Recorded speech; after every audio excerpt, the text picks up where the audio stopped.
En el nombre del Padre, y del Hijo, y del Espíritu Santo. Que el Espíritu Santo que orientó, que inspiró la Sagrada Escritura, nos ayude a amarla, a leerla y comprenderla. Amén. Se pueden sentar. Bueno, vamos a empezar hoy con este versículo. Génesis 2:18. Para finalizar lo visto hace 8 días. Dijo Yahvé Dios: no es bueno que el hombre esté solo. Voy a hacerle una auxiliar a su semejanza. Una auxiliar a su semejanza. ¿Qué versión es esa? En la Biblia. Otra versión. Dijo luego Yahvé Dios: no es bueno que el hombre esté solo. Voy a hacerle una ayuda adecuada. Pues ayuda auxiliar, una ayuda adecuada. ¿Qué versión es esa? Entonces tenemos que Dios dice, Yo tengo tres, dice: no es bueno que el hombre esté solo, hagámosle ayuda y compañía semejante a él. ayuda y compañía.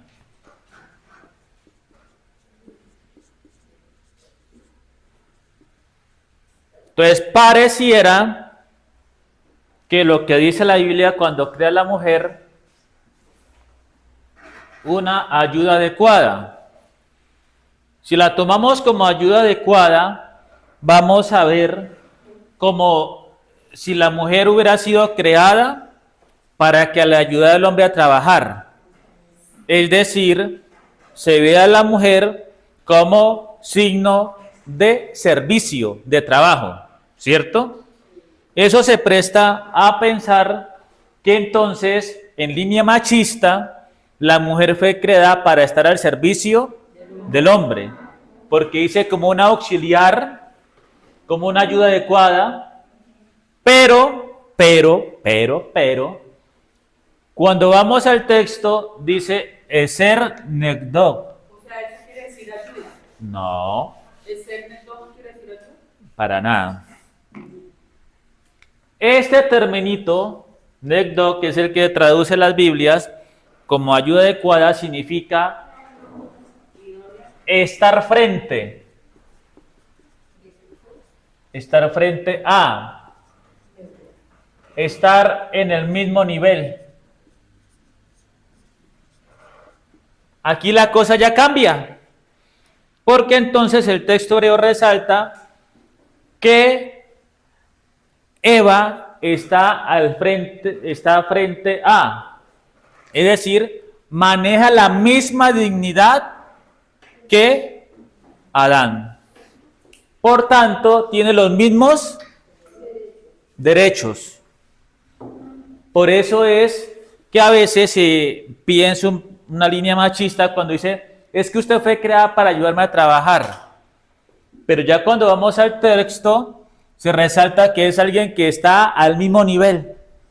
Por tanto, lo que se resalta es que Adán, antes de actuar, debe también de escuchar a Eva. ¿Ven la diferencia? Entonces, lo que dice Dios, voy a crearle a alguien que esté a su mismo nivel, alguien que tenga sus mismas capacidades, pero alguien que físicamente es distinta. Entonces, ahí aparece un principio de la sinodalidad, y es que sinodalidad es caminar con alguien que está a mi mismo nivel. ¿Por qué? Porque cuando no valoramos esto, lo que hacemos nosotros es tratar a la otra persona como alguien inferior. Eso ya rompe la sinodalidad, el mirar a la otra persona como alguien inferior, el sentirme como alguien superior. Ese término es En hebreo. Entonces, ahí está el principio. Sinodalidad es mirar a la otra persona como igual a mí. Ya cuando lleguemos a San Pablo va a decir, cambia la perspectiva y dice, mire a la otra persona como alguien superior y mejor que usted. Entonces ya vamos a ver que se empieza a faltar a la sinodalidad Cuando no sé mirar a la otra persona al mismo nivel. Es lo que decimos coloquialmente, es que mira por encima del hombro, ¿cierto? Bueno, vamos ahora, con esto cerramos ayer lo que vimos hace 8 días, a ubicarnos ahora en la Torre de Babel. Torre de Babel. La Torre de Babel la encontramos en Génesis, no van a leerla, sino van a anotar la cita, 11, 1 al 9. Génesis 11, 1 al 9. Ahí encontramos la Torre de Babel. La Torre de Babel. Cuando vamos nosotros a la Torre de Babel, vamos a encontrar lo siguiente. Al desplazarse la humanidad desde Oriente, hallaron una vega en el país de Sanaar y allí se establecieron. Al desplazarse la humanidad, por tanto, tenemos un movimiento en clave de sinodalidad. ¿Por qué? Porque dice que se desplaza de la humanidad, por tanto es un grupo de personas. Entonces tenemos, ¿esa sinodalidad es positiva o negativa? Negativa. Dice, al desplazarse la humanidad desde Oriente, es decir, aquí está Oriente, ¿y qué hace la humanidad? Se va de aquí. Génesis 2.8, ¿qué hay en Oriente? Génesis 2.8 nos dice qué hay en Oriente.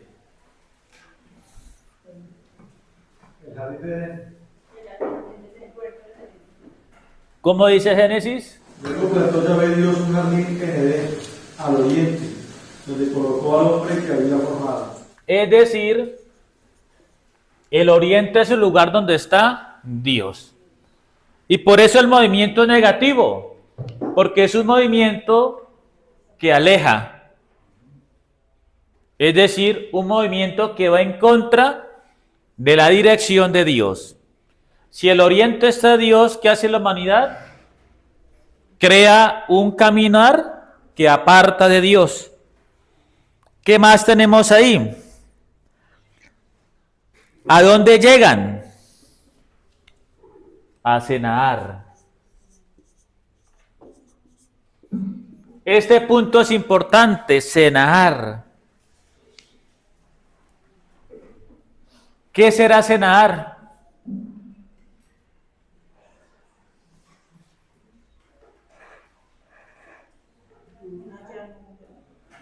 Génesis 10:10.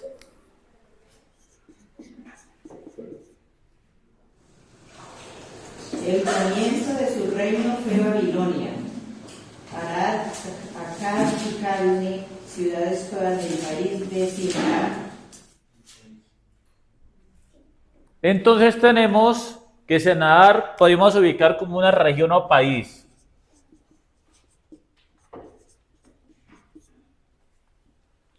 ¿Qué se busca en esa región o país? Tenerlo todo unificado. Pero ¿quién es el punto de unión en esa sinodalidad? Aparece un personaje que se llama Nemrón. Nemrón. Vamos a... Ya vimos 10:10, ¿cierto? Nemrón, sí. Nemrón. Nemrón. Con... Ya escribo.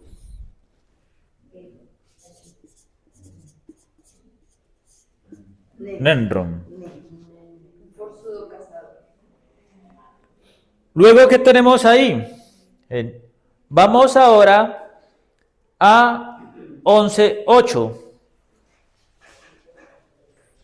El Señor los dispersó por la superficie de la tierra y dejaron de construir la ciudad. Entonces, en 11:8 tenemos que mientras que Nemrod quería tenerlo todo bajo su control porque él sentía que era el punto de unión, Dios dice, esa sinodalidad no sirve. ¿Por qué? Porque lo que está haciendo es que el hombre se sienta superior a su creador. Y un principio es, para la sinodalidad, es que cada quien sepa el lugar que ocupa. Si yo no sé el lugar que ocupo, en ese caminar juntos voy a generar desorden. Por eso es que cuando lleguemos a Números, vamos a ver que Dios dice, vamos a organizarnos. Porque cada uno de ustedes tiene que saber qué lugar va a ocupar. Cuando uno no sabe qué lugar ocupa en ese caminar, uno empieza a crear desorden. Uno empieza a crear, digámoslo así, una lucha de posiciones. Yo quiero estar aquí, yo quiero ocupar este puesto, y lo que empezamos es a crear fricciones y choques, tristemente. Fricciones y choques. 10:8. Cus es el padre de Nimrod, que fue el primero en ejercer el poder sobre la tierra. La de Jerusalén dice el que se hizo prepotente. Es decir, seguir a Nemrod significa una sinodalidad que crea una comunidad de personas que viven en la violencia. ¿Por qué? Porque Nemrod se caracteriza por la violencia. Quiere tenerlo todo bajo control, pero bajo un principio, la violencia. 11:31. Terah pues tomó consigo a Abraham su hijo y a su nieto Lot, hijo de Arán, y a Sarai su nuera, esposa de su hijo Abraham. Lo sacó de Ur de los caldeos, con ánimo de pasar a tierra de Canaán, y llegaron hasta la ciudad de Harán y se establecieron allí. Entonces nos damos cuenta que si nos vamos a Senaar, la región de Senaar también, en ese lugar también se encuentra Ur. Por tanto, estar en Ur o estar en Senaar significa estar en un lugar que quiere vivir al margen de Dios. Por eso, ¿qué le dice Dios a Abraham? Sálgase de allá. Deje de vivir en la sinodalidad con el hombre y cree una sinodalidad conmigo. Y vamos a ver que Dios dice, camine conmigo y a partir de ese caminar conmigo, usted aprenderá a caminar con otros.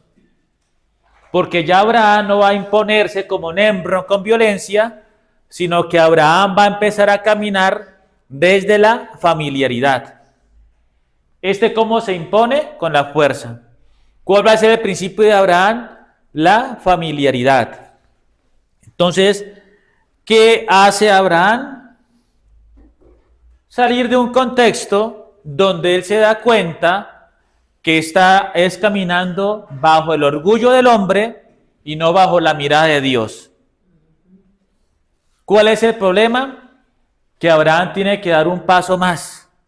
Vivir ese salir en dos movimientos, que ahorita lo vamos a ver. ¿Claros hasta ahí? Babel entonces va a ser el punto de inicio para que el hombre viva siempre bajo una tentación, el ibris. El ibris es el orgullo o la soberbia. El querer vivir dependiente de aquel que me creó. Ibris es yo soy criatura. Como criatura siempre estaré en dependencia con mi creador. El ibris es decir, yo no quiero saber nada de aquel que me creó. Yo mismo puedo mantenerme y sostenerme y crear algo nuevo. El ibris es una ilusión. Por eso la llamada de Abraham es lo distinto al ibris.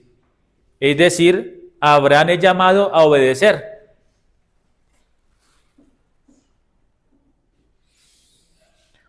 Entonces, vamos a darnos cuenta que en Nemrón, la torre de Babel, lo que busca es un arremedo de sinodalidad.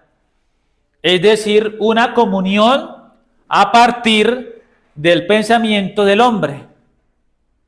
¿Le suena algo eso? Platón pone las bases, pero después llega alguien barbadito por ahí que va a decir, esto vamos a emplear para vivir en comunión. Unión Soviética. Marxismo. Socialismo. Es un principio en el cual el punto para crear comunión es el hombre. Y tristemente la experiencia nos enseña que ese sistema basado en el hombre no funciona mucho. Nada, por así decirlo. Entonces hay que darnos cuenta de eso. Por eso el texto enfatiza que para construir la torre, que es fruto del ibris, dice, vamos a fabricar ladrillos y a cocerlos al fuego. Ladrillos. Cuando vamos al texto del Éxodo, aparecen los ladrillos, ¿se acuerdan? En el capítulo 1 del Éxodo, del 1 al 5, aparecen los ladrillos. ¿Y los ladrillos qué son? Signo de esclavitud. El hombre que intenta remediar la sinodalidad se esclaviza. ¿Por qué? Porque al yo ser punto de comunión, siempre va a relucir mis instintos. Por eso Dios en el Antiguo Testamento dice, es que yo soy Dios, no soy hombre como usted, indicando que el ser humano siempre tendrá una tendencia a dejarse dominar por sus pasiones, por sus instintos. Y por eso es que el intento del hombre por crear sinodalidad a la luz de sí mismo finaliza en la esclavitud. Entonces, en este sentido, ya no se mira a la otra persona, como vimos al comienzo, al mismo nivel, sino que yo creo mi propia escala. Digo, yo estoy acá y usted está más abajo que yo. Por eso es que surge la esclavitud. ¿Claro esa parte? Padre, pero oiga, y en esa esclavitud se puede hablar de sinodalidad, pero negativa. Negativa, claro que sí. Por eso vemos que el movimiento de allá dice la humanidad. Por eso vemos que Nemrón quiere decir, quiero tenerlo todo reunido bajo mi control. Quiero sentirme que yo soy el punto de unión. Es decir, recordemos al profeta Jeremías, hay de aquel que confía en el hombre. Eso es lo que busca Nemrón, que confíen en él. Pero, como lo que mueve a Nemrón es el orgullo dice, si me siento superior a Dios, imagínense cómo será frente a otro. Entonces, por eso, el ladrillo significa esclavitud. Esclavitud. El hombre se esclaviza a sí mismo y crea un sistema de autoexplotación, que es la famosa implotación, ¿no? Ahí está. ¿Qué hace la falsa sinodalidad? Hace que seamos esclavos de nosotros mismos y que nos esclavicemos y vivamos bajo el yugo de otro. Mientras que en Dios la cosa no es así, porque la sinodalidad con Dios busca es dignificar a cada persona. Que cada persona se sienta en igualdad de condiciones. Y recordemos que la justicia en Dios es darle a cada quien lo que realmente necesita. Recordemos el caso de la parábola de los que son contratados. El que llega de últimas recibe el mismo pago que el que llegó de primeras. ¿Por qué? Porque la justicia en Dios es darle igualdad y tener presente el que más necesita. Por eso es el primero que le paga. ¿Listos? Sí. Entonces ahí podemos, digamos, también concluir que así como en el Antiguo Testamento, el ladrillo, sin esclavitud, en el Nuevo Testamento la sinodalidad positiva ya sería la roca ya con el gran Jesucristo. Porque la roca es natural. El ladrillo es fabricación humana. Es artificial. De hecho, el ladrillo sería como y tratar de imitar a la piedra. Por eso recuerden cuando veíamos al comienzo el peregrinar ¿qué hace Jacob? Unge una piedra. Luego, ¿qué encuentran los israelitas en Egipto? Una pirámide formada ¿con qué? Por tanto dice, oiga, este Dios de Egipto es mucho mayor que el mío, porque está conformado con muchas piedras. Pero cuando Dios le habla al pueblo en el Sinaí,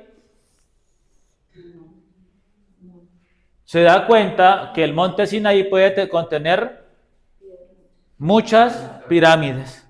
Y aparte de eso, se dice que el Sinaí hacía borrasca y tormenta. Por tanto, es vivo, una fuerza viva, dinámica. En ese sentido, el ladrillo es artificial. Es el arremedio del hombre por imitar la piedra. Por eso Cristo dice, yo soy la roca. Cristo la roca, dice San Pablo. Vamos ahora a ver otro principio de sinodalidad y es Abraham. La sinodalidad en Abraham. Dice, estos son los descendientes de Terac.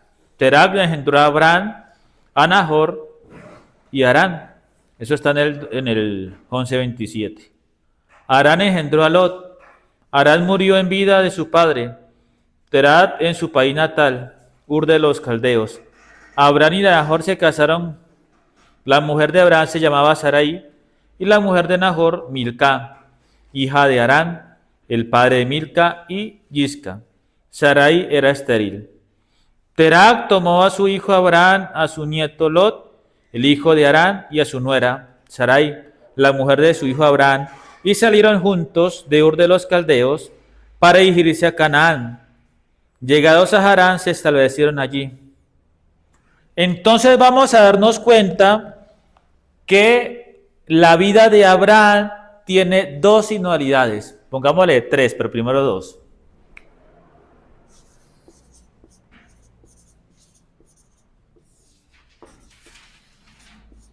La primera sinodalidad es Abraham, que es invitado a caminar bajo la guía de Terac.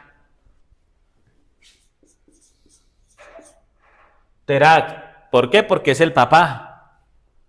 Tengan eso muy presente, el papá de Abraham es Terac. Sí. Entonces lo que hace Abraham es iniciar una sinodalidad, bien o mal, a partir del hombre. ¿Por qué? Porque si nos damos de cuenta, la intención de Terac es ¿cuál? Llegar a Canaán. 11:31. La intención de Terac es llegar a Canaán. Esa es la intención de Terac.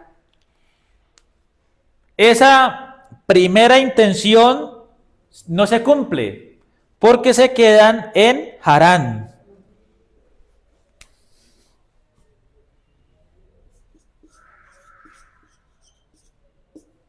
Se quedan en Harán. Y es importante darnos cuenta por qué se quedan en Harán. Dice que Terah vivió 5 años y murió en Harán. ¿Por qué se quedan en Harán? ¿Y por qué Terah al comienzo quería irse para Canaán? Esa primera intención de sinodalidad no tiene un objetivo claro. Es decir, el camino que quiere hacer Terah con su familia a Canaán no tiene un objetivo claro. Estamos en una época donde era común que una familia fuera nómada, de aquí para allá. Entonces, una familia que es nómada, pues emplea ese camino normal. De hecho, ese camino era muy recorrido, pero no tenía un objetivo claro. Entonces, el primer momento, la primera sinodalidad de Abraham es una sinodalidad sin fundamento. ¿A qué vamos a Canaán? Podríamos decir, Abraham no veía la diferencia entre ir a Canaán e ir a otra parte. Era lo mismo. ¿Por qué? Porque no hay un objetivo claro. ¿Y quién es el que pone el objetivo claro? Dios. Por eso sinodalidad es caminar con un objetivo claro. Si no hay claridad en lo que queremos y en lo que se busca, no habrá un camino común. ¿Por qué? Porque seremos pequeños Nemron.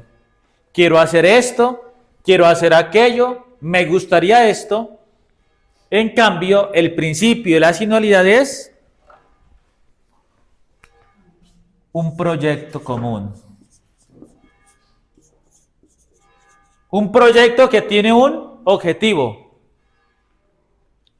Porque a veces nuestras comunidades parroquiales viven en pugna porque nos olvidamos de cuál es el proyecto común. Y entonces, cada quien lleva su propio ladrillo. Entonces, vamos a empezar ahora la segunda sinodalidad de Abraham, que es con Dios. Aquí es Abraham y Dios. Que esto está en el 12:1.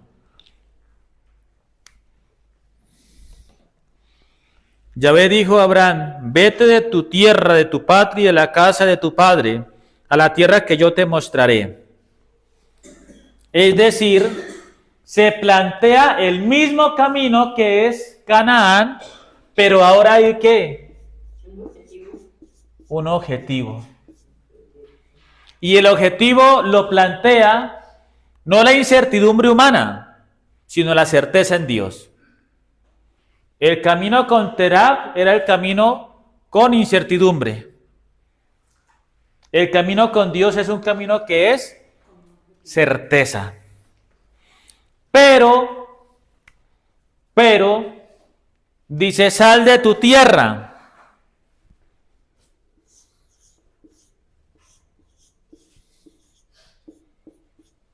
Y ustedes me han escuchado mucho el famoso Lech Lecha. Lech significa salir, ir, marchar. Salir, ir, marchar. Lecha, para ti, a ti o en ti. ¿Qué le pide Dios a Abraham? Salir, irse, marchar. No. Dios le muestra a Abraham que una cosa es la sinodalidad externa y otra cosa es la sinodalidad interna. Es decir, el Lech Lecha quiere decir ¿Cómo va a vivir usted en fraternidad con una comunidad si usted por dentro está dividido?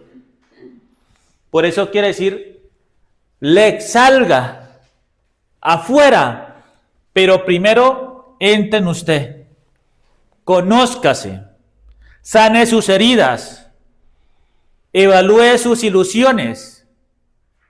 Por eso el Eleja quiere decir, necesito que se conozca primero usted para poder caminar conmigo.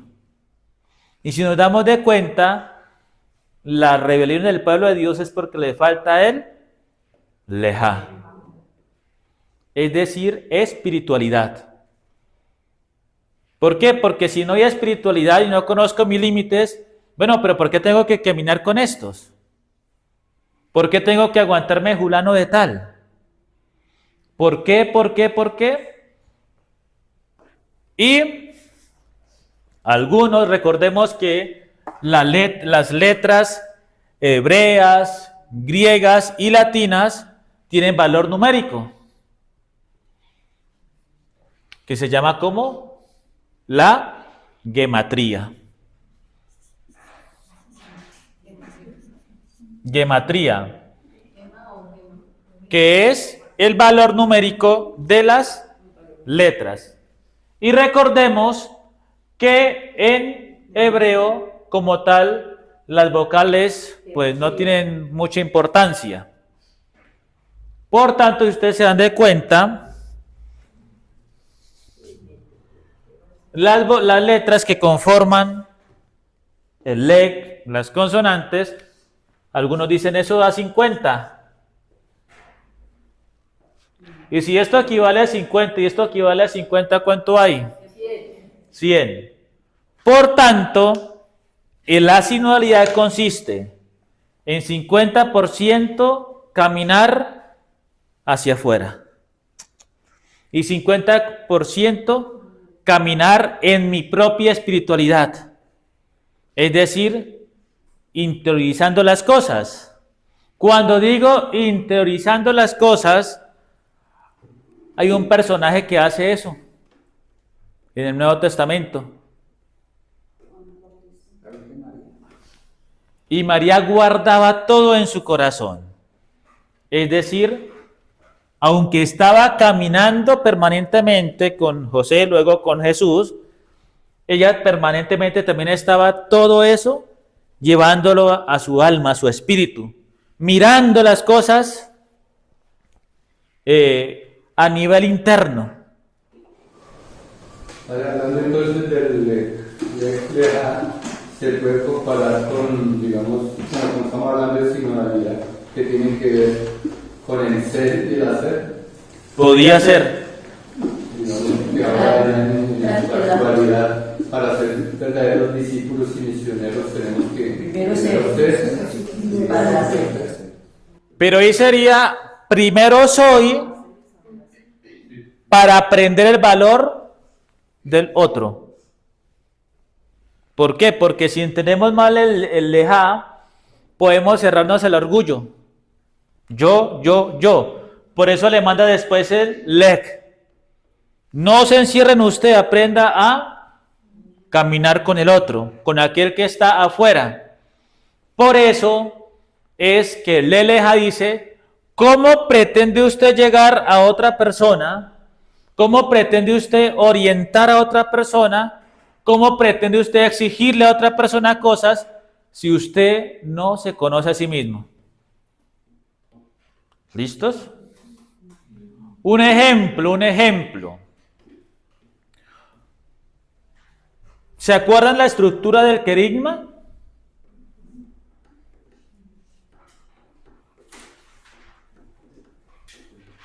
Por ahí alguien me dijo, padre, en la misión me encontré esta situación y utilicé la estructura del querigma.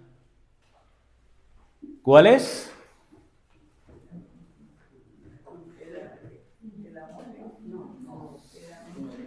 El reino de Dios está cerca. Conviértanse y crean en el Evangelio. Primero la conversión. Kairos, la primera parte de la oferta de Dios. ¿Qué trae el Kairos? Una oferta que Dios trae para mí, que es su gracia.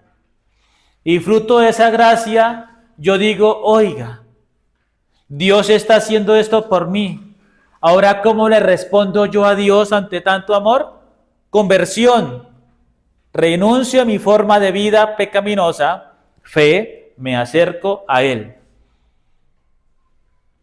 Cuando nosotros vamos desde esta perspectiva, ubiquémonos ahora San Pablo en el Areópago.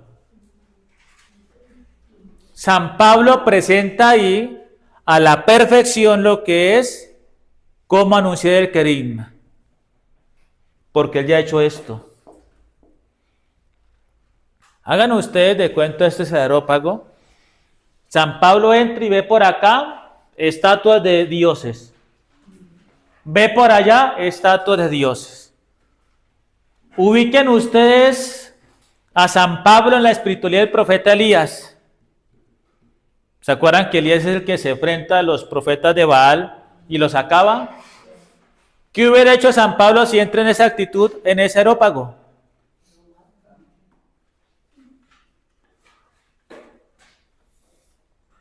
Entra con masilla y empieza a tumbar estatuas.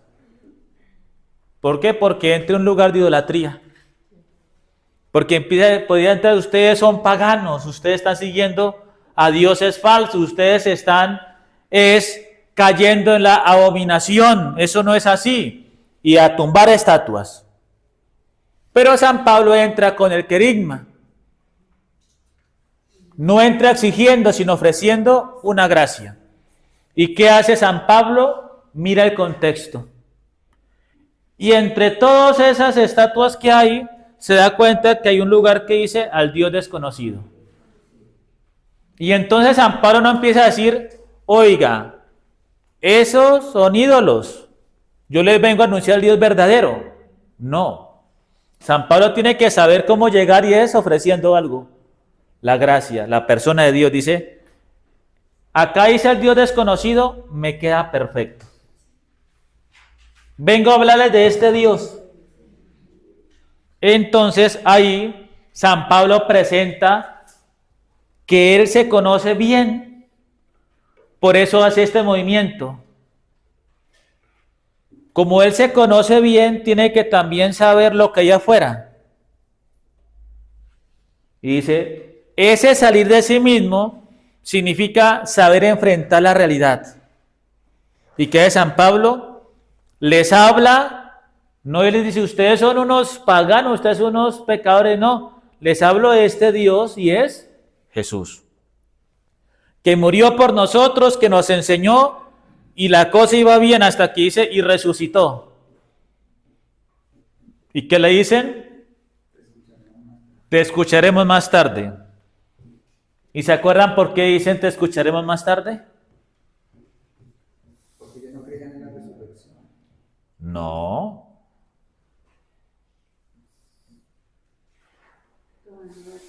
Ay, eso lo vimos después en Pascua. Estamos en el mundo griego. El mundo griego tiene que la carne es mala. Platón decía, el cuerpo es la cárcel del alma. La muerte es para el griego liberación. Por tanto, resucitar en cuerpo significa volver a la cárcel. Entonces, por eso lo escuchamos después. Por eso San Pablo, para llegar ahí también tiene que conocer el pensamiento de donde está. Tiene que estar afuera de sí mismo. Fuera de sí mismo es decir, las cosas no son como yo pienso y como yo me imagino. Por eso es 50 y 50. Y lo interiorizo todo, pero también soy pendiente de lo que está afuera. Entonces, él sabe que está ante una sociedad griega donde la resurrección no suena para nada bonito. Entonces, ¿qué tiene que hacer San Pablo? Evangelizar a esa sociedad griega desde Antiguo Testamento. ¿Por qué? Porque San Pablo tiene muy claro lo que dice Dios en Génesis 1. Y vio Dios que estaba bien, o vio Dios que era bueno. Entonces San Pablo tiene ahora que enseñarle al griego que el cuerpo material no es malo, sino que es bueno. Por tanto, tiene dos tareas que hacer. La primera es evangelizar al griego en la perspectiva creacional de Dios. El cuerpo es bueno porque Dios lo creó.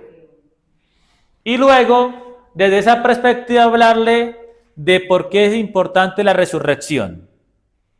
Y si ustedes se dan de cuenta, y San Pablo nunca va a regañar a los que están allá. Nunca llega exigiendo nada. Antes se aprovecha lo que hay para hacer ese proceso de evangelización. ¿Claro ahí? Bueno. Pero él toma otra actitud con los que ya han sido, digamos, llevan un camino en el Señor, porque inclusive son palabras fuertes las que utiliza en varios momentos. Sí, él se choca fuerte, primero con los judíos, segundo con los cristianos que están creando ruptura, porque usted va a la carta a los Gálatas, San Pablo está pero chocadísimo. Los que se dejan llevar por otras doctrinas. Entonces, en Gálatas, San Pablo está diciendo, ¿cómo puede ser posible que usted, habiendo escuchado el Evangelio, porque ya vamos a ver que el Evangelio crea sinodalidad, habiendo escuchado el Evangelio, viene otro con otro cuento y usted se va para allá? Entonces, la sinodalidad significa también permanecer, y acá eso es lo que vamos a ver en Abraham. En Abraham nunca se va a ver que Abraham diga, oiga, quiero volverme para Ur. Abraham nunca van a ver ustedes que diga, quiero volverme para Ur. ¿Por qué? Porque en Abraham la sinodalidad tiene una característica, y es siempre mirar en clave de esperanza. Y recordemos, ¿cuál es el fundamento de la esperanza? Una promesa. Una promesa es que me dicen, le voy a dar tal cosa. Y entonces yo no tengo lo que me prometieron, pero vivo contento porque hay una promesa de algo que me van a dar. Por ejemplo, ahorita timbró el celular, le toca la hamburguesa. Y entonces, ¿cuál es la promesa? Me dijo que me diera una hamburguesa. Yo digo, uy, ya vive a las 7 de la noche, estaré comiendo hamburguesa. Entonces, la promesa me motiva, me anima y me da perseverancia. Muy distinto con su merced. Yo a las 8 de la noche, oiga, su merced, ¿qué pasó con la hamburguesa? Pero padre, ¿cuál hamburguesa? ¿Usted qué me habla? No tengo derecho a exigirle nada porque no hay promesa. No tengo por qué esperar algo de ella, en cambio de su merced sí o yo. Entonces, ¿por qué? Porque la promesa genera una motivación para caminar a. Y cuando nosotros vamos a la sinodalidad en la fe, la promesa no es solo para mí, sino también para todos los que vamos juntos. Porque acá la promesa comienza individual, en Abraham. Y después en Éxodo se convierte en una promesa del pueblo. En Abraham se le promete una descendencia como las estrellas. Y donde el pueblo es consciente que son como las estrellas del mar, las estrellas del cielo. En Egipto. En Egipto se ve la promesa de que ese pueblo es numeroso. Y ya el pueblo tiene que empezar a caminar bajo la promesa. ¿Claro esa parte? Luego, la sinodalidad de Abraham significa muchas veces contradicción. ¿Por qué? Porque uno humanamente dice, pero la cosa empezó mal. ¿Por qué? Porque se le promete una descendencia y la esposa es estéril. Es decir, la primera sinodalidad de Abraham es una sinodalidad humanamente estéril, porque Dios le promete una descendencia y resulta que la persona que está junto a él es estéril. Y vuelve a aparecer lo que veíamos con Adán y Eva. La persona que está frente a él a su mismo nivel, con diferencia física, la persona que le puede dar hijos, no puede. Por eso, Abraham nos enseña algo. Uno camina con otra persona sin tener en cuenta las deficiencias. Es decir, nos toca aguantarnos. Pero viene otra parte. Si nosotros nos fijamos, por ese caminar de Abraham, una sinodalidad sin vida, se convierte después en vida. ¿Por qué? Porque Sara es capaz de engendrar, de gestar un hijo. ¿Qué nos enseña eso? Y la promesa se cumple. Sí, pero en clave de sinodalidad. Que nunca debemos desvalorizar a otra persona porque en el transcurso del tiempo nos va a resultar útil e incluso nos va a ayudar cuando nosotros estamos caídos. Es decir, que no se puede demeritar una persona que en el momento no fue útil, pero que en un momento lo va a hacer para mi crecimiento. Pero también eso está perfecto, pero en otra enseñanza. La persona que está junto a mí debe tener también la apertura de reconocer el error. Si yo camino con alguien terco, recuerden a Nemrod, si camino con alguien terco, alguien que se siente perfecto, esa persona nunca va a cambiar, siempre será estéril. Siempre será estéril. ¿Cómo hace la persona para cambiar? El lejá. Una persona que se mira a sí mismo y se da cuenta de sus errores es una persona que puede cambiar y vive la conversión o el cambio, de Sara, que pasa de ser estéril a ser fértil, a ser madre, a gestar vida. Una persona que no reconoce sus límites, sus límites, sus deficiencias, sus defectos, no puede crear sinodalidad, porque será siempre esterilidad. Por eso Abraham inicia un camino en la esterilidad y lo finaliza en la vida, en la fertilidad. ¿Claro eso? A ver, en este caso también eso le sucedió a Pablo, ¿cierto? Porque él perseguía a cristianos, no se, o sea, después de la misión de Jesús. Pablo, ¿por qué me persigue? ¿Es cuando él empezó a conocerse a sí mismo? En parte sí. En San Pablo, nosotros tenemos la fiesta, se llama la conversión de San Pablo. Pero cuando vamos bien y miramos en detalle, San Pablo, ¿qué es conversión? Cuando una persona mala deja de obrar el mal. San Pablo, a los ojos del cristianismo de naciente, era malo, ¿cierto? Pero a los ojos del judaísmo, estaba defendiendo al máximo la fe. San Pablo se equiparaba a Pinjas, incluso los propios macabeos que toman las armas para defender la fe. Por eso, en el momento en que Cristo encuentra a San Pablo en el camino, es vocación. Por eso, la vocación requiere esto, lejá. Por tanto, en ese momento, Pablo necesita, el encontrar a Cristo significa para Pablo también encontrarse a sí mismo y replantearse. Por eso se dice que queda como ciego. ¿Por qué? Porque necesita dejar de ver lo que hay afuera para ver lo que hay dentro. Y por eso es que ya después aparece que la luz, la luz y la voz. ¿Qué es lo que le permite a San Pablo reconocerse? La voz de Dios. Bueno, nos encomendamos a la Virgen María. Dios te salve María, llena eres de gracia, el Señor es contigo. Bendita eres entre todas las mujeres y bendito es el fruto de tu vientre Jesús. Santa María, Madre de Dios, ruega por nosotros los pecadores, ahora y en la hora de nuestra muerte. Amén.